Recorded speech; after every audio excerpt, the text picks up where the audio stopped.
Oh, wala din yung... Hindi, yung isa pa. Yung ano ng ate ko. Lawan ng ate ko.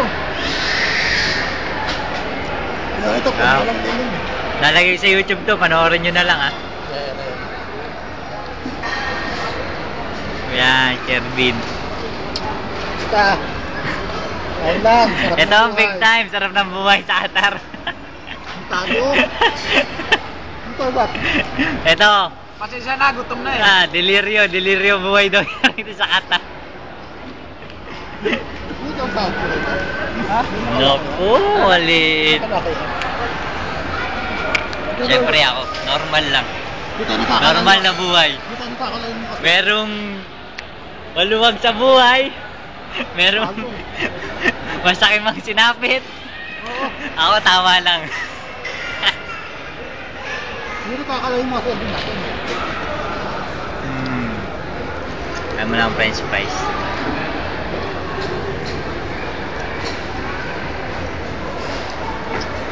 Buti ka mo, na-experience sa amin. Bimis mo utang ko.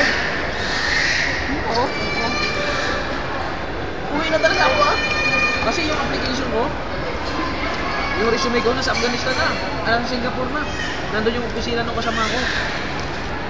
July 15, umuwi ng Pilipinas. August 4, bumiyahe ng Singapore. Tapos, 3 days sa Singapore, biyahe ng ano? Ayun, Ha? ayun, Afghanistan mo. Backdoor. $750.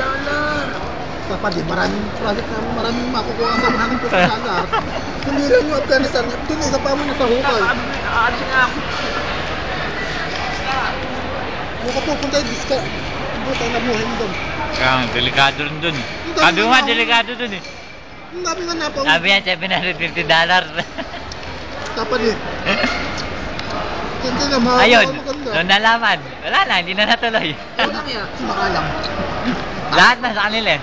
Punta na, gusto mo na, magpapayada. Tapos sinumbong ng ate ko sa nanay ko. Eh walang yan naman itong nanay tatay ko, nagsumbong sa asawa ko. Tama. Tama yun. Tapos sa akin, ha? Tama yun, para mapigilan ka. Ang nepe, ha? Nababarin sa YouTube, wag. Tatayin ko muna.